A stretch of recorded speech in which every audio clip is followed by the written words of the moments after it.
ისინი ყოველთვის გვაბრუნებენ უდარდელ ბავშვობაში. მათ ყოველთვის მოაქვთ მხოლოდ სიმშვიდე და მყუდროება. იქ სიკეთე ყოველთვის იმარჯვებს ბოროტებაზე. მოასმენინეთ თქვენს პატარებს იმედის მომტანი კეთილის ღაბრები. ბავშვობის დრო რადიო იმედზე. ზარმაცი გუგულის ზღაპარი. ერთ ტყეში ზარმაცი გუგული ცხოვრობდა. ისე მოხდა, რომ ერთხელ გუგულს წერა მოკრა თვალი. რა მშვენივრად მღერი, ზედ ვარ შენი სიმღერა დილიდან საღამომდე ვისმინო. შეაქო გუგული წერა. დიდად გმადლობთ კარგი სიტყვებისთვის, უპასუხა კმაყოფილმა გუგულმა და დაიწყო. გუგუ, გუგუ, გუგუ, მომაჯადოებელი სიმღერა, მომაჯადოებელი.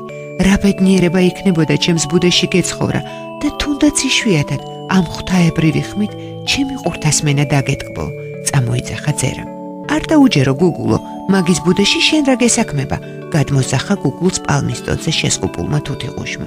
სულელი თუთიყუში, შურს რომ ჩემს ბუდეში საცხოვრებლად შენ გეპატიჟები და არა იმასო, გაჯერდა წერა. არ დაუჯერო, ჯერ შეგიტყუებს თავის ბუდეში და მერე შეგჭამსო, გადმოსახა ისევ თუთიყუშმა. ასე რატომ ამბობ? შენ რამდენჯერ მოგისმენია ჩემი სიმღერა, მაგრამ სასიკეთო არაფერი წამოგცდენია.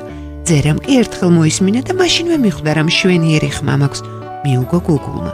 ასეთი სასიამოვნო ხმა არასოდეს მომისმენია, დაიწყო ისევ წერა. გადმოსახლდი ჩემს ბუდეში და შენი ბედი ყოველფრინველ შეშურდებაო. არ ვიცი შევძლებ თუ არა თქვენს ბუდემდე მოღწევას, მგონი ძალიან შორს ცხოვრობთო, ინაზებოდა გუგული. ნუ თუ მართლა აპირებ წერასთან წასვლას, გავიწყდება ცეცხლი და წყალი ერთმანეთს რომ ვერ ეგუებაო, შეუძახა გულშემოყრილმა თუთიყუშმა. ურს ნუ უგდებ თუთიყუშს, ნუ უსმენ, დასახლდი ჩემთან და საკუთარ ბუდეზე ზრუნვა აღარ დაგჭირდება.